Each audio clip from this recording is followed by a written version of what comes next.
Shalom famille, shalom, nous sommes à l'heure de la bénédiction. Que la grâce de Dieu localise une personne tout au long de cette semaine-là au nom de Jésus. Que la main de Dieu soit sur notre vie et que Dieu nous fasse voir sa gloire. Que cette semaine soit pour une personne semaine de miracle, soit pour une autre personne semaine de bénédiction, soit pour une autre personne semaine de déblocage financier au nom de Jésus. Que l'Éternel marche avec toi par rapport à ton problème bien précis au nom de Jésus.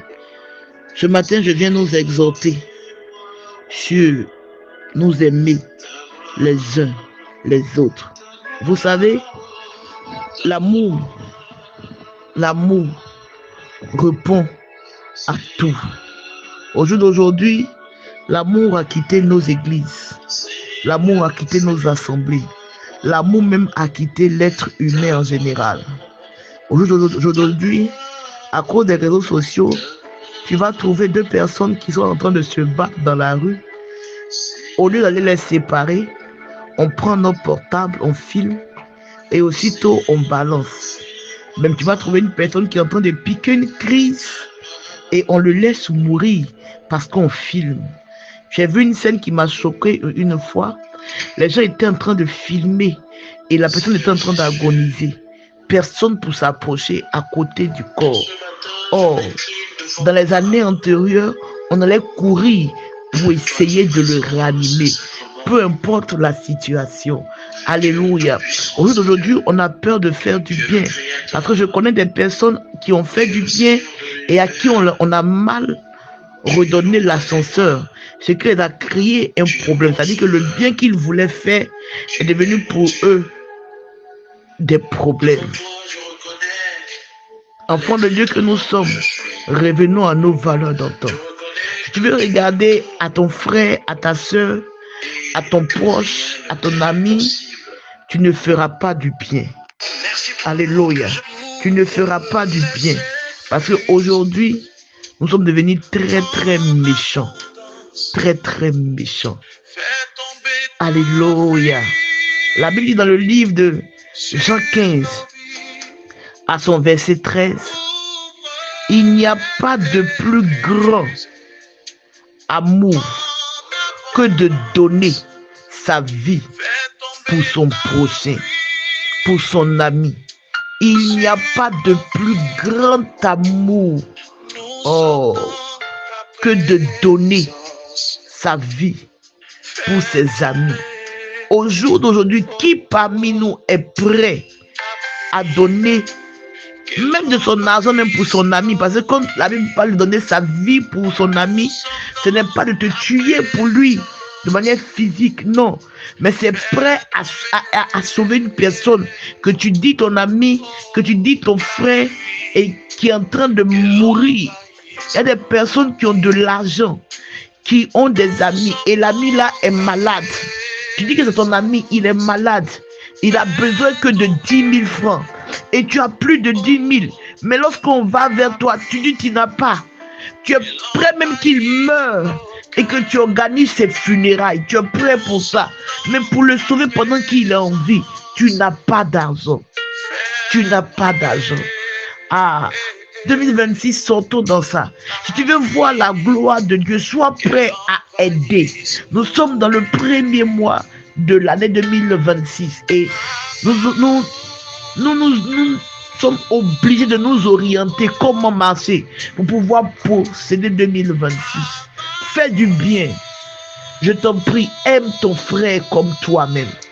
Aime ton prochain comme toi-même. La Bible dit dans le livre de Éphésiens 5, à partir de son verset 25, mais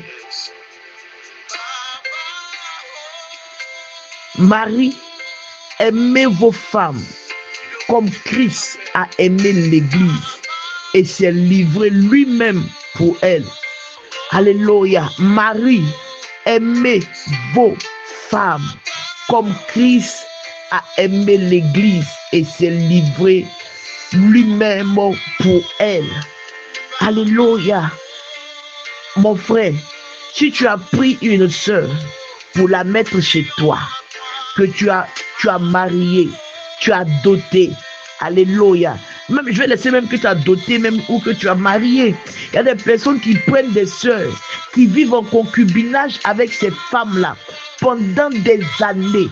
Ces femmes-là leur donnent des enfants, mais incapables ne serait-ce que de les doter, incapables même ne serait-ce que d'aller faire quoi que l'on dit en Afrique pour dire que tu vas l'amener à la mairie.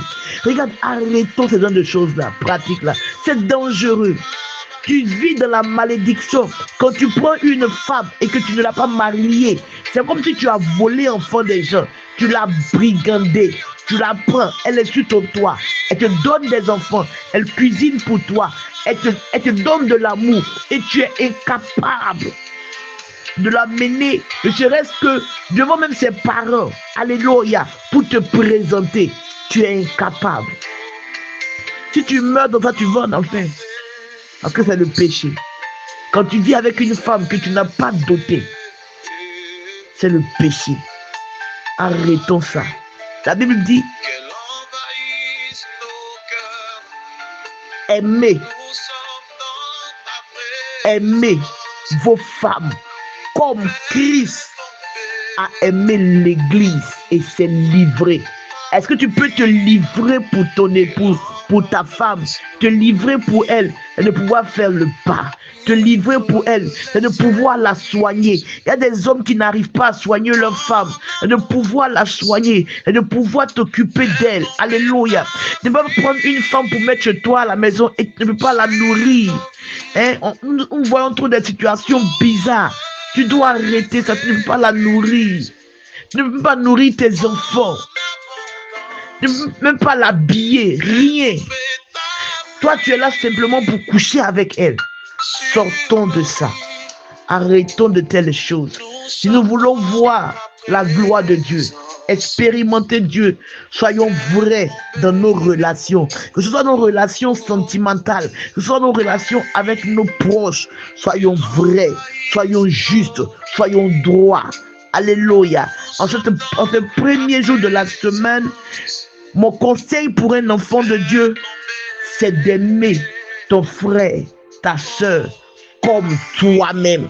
De la même manière que tu t'aimes, aime ton frère.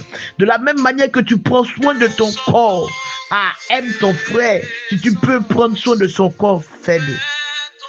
C'était avec vous ce matin pour cette exhortation-là. La servante de Dieu, Bénédicte Coco. Et je prie pour une personne ce matin, que l'Éternel t'aide à aimer ton mari, à aimer ta femme. Que Dieu vienne au secours de la foi d'une personne qui avait un problème dans son foyer, qui avait un problème avec son frère, qui avait un problème avec sa soeur. Pardonnons et aimons-nous au nom de Jésus. Amen.